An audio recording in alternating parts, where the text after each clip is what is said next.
bon pour moi. Vous avez la peine? Ouais. C'est bon. Bon, quand on regarde le score, on se dit que par rapport au match, la défaite est assez logique. Le score peut paraître un peu lourd par rapport à ce qu'on a vu. Est-ce que c'est un peu le sentiment que vous avez aussi?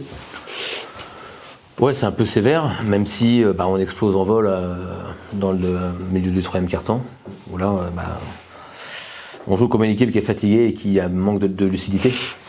Et donc, on joue moins bien ensemble, on défend moins bien ensemble, on fait moins d'efforts, mais parce que on tire beaucoup sur les mêmes et c'est difficile de garder sa lucidité dans ce contexte. On savait que ça serait difficile.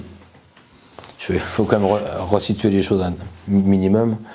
On vient de récupérer Ben Emelogu et Lucas Boris, parce qu'on avait perdu la semaine dernière Benoît Injay et la semaine d'avant Philippe Adamovic. Et là, la veille du match, on perd Pierre-Etienne Drouot pour 6 semaines. Donc, 6 semaines. Ouais. Donc, c'est pas facile pour nous. Je mets au défi n'importe quelle équipe d'essayer de faire quelque chose de cohérent sur aussi peu de temps, c'est pas évident. Mais après, les gars ont essayé, ils ont lutté, ils ont essayé de se bagarrer. Alors, il y a de la jeunesse, il faut se rendre compte qu'à un moment donné, on a 3 jeunes sur le terrain qui ont 21 ans, enfin 16, 20 et 21 ans, avec Marcus Gomis, Tidjane Ogué qui a 16 ans, et puis Lucas Boris qui a 21 ans.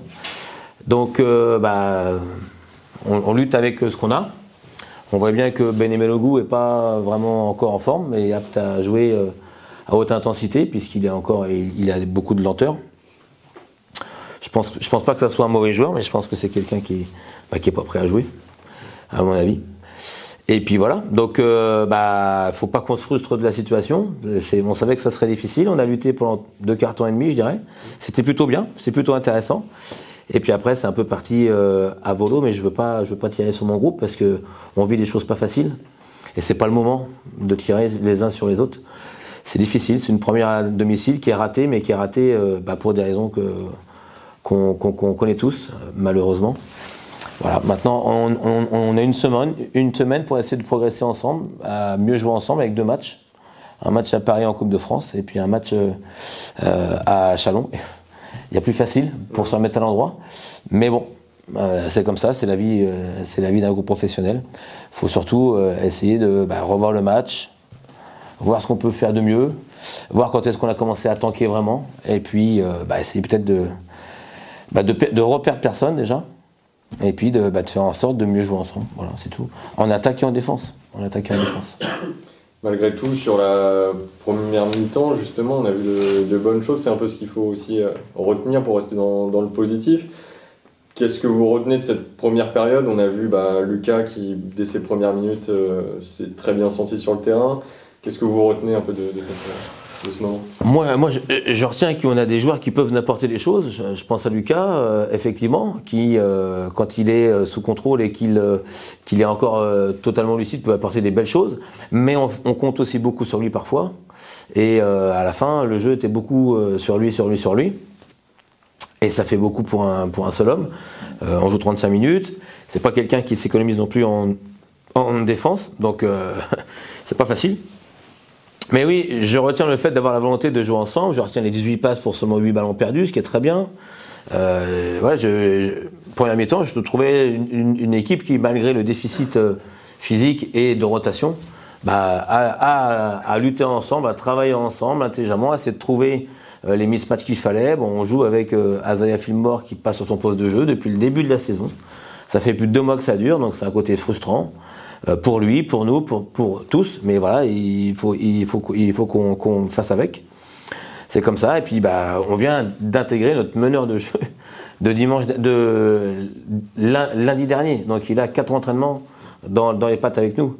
Et c'est déjà bien ce qu'il fait. C'est déjà bien. Bien sûr, il peut faire mieux, mais c'est déjà beaucoup. Donc voilà. Puis après, je suis content de la rentrée du petit Tidjane Ogué, quand même, qui finit meilleur passeur de l'équipe, à juste 16 ans. C'est un gamin qui a du culot, qui défend, qui essaie d'être cohérent et d'amener de la dureté. Et à cet âge-là, c'est bien. Mais c'est pas suffisant, évidemment. Il faut qu'on ait plus de choses, plus de travail ensemble, plus de cohésion. Mais ça va pas venir comme ça du jour au lendemain. Ça va forcément demander un petit peu de temps. Et le temps, on n'en a pas beaucoup parce qu'on joue dès mercredi. Mais bon, voilà, on va quand même essayer de s'y attacher, de s'y atteler. Justement, ce match à Paris en plus, comment vous le prenez? Parce que bon, il tombe dans une période difficile face à une équipe qu'on connaît bien, des gens qu'on connaît bien là-bas. Comment vous prenez un peu ce match à Paris? Bah déjà, on va nous se concentrer sur nous dans un premier temps parce qu'on a déjà beaucoup de choses à régler de notre côté. Que ce soit en attaque et en défense, même si en défense, en première mi-temps, il n'est pas si mal que ça, on n'est pas incohérent. On laisse un peu prendre feu nos têtes au début du match, c'est un peu ça le regret peut-être, c'est qu'il a commencé vite à faire des choses.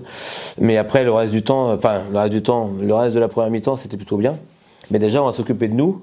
Ce match, on va avoir le droit à une belle opposition, une forte opposition, une équipe qui cherche son premier succès de la saison et donc qui va forcément avoir à cœur de prendre ce premier succès à domicile. Donc on s'attend à un match difficile, mais ça serait un beau match avec une belle opposition et on va essayer de se servir de ce match-là pour travailler d'abord face à une belle équipe.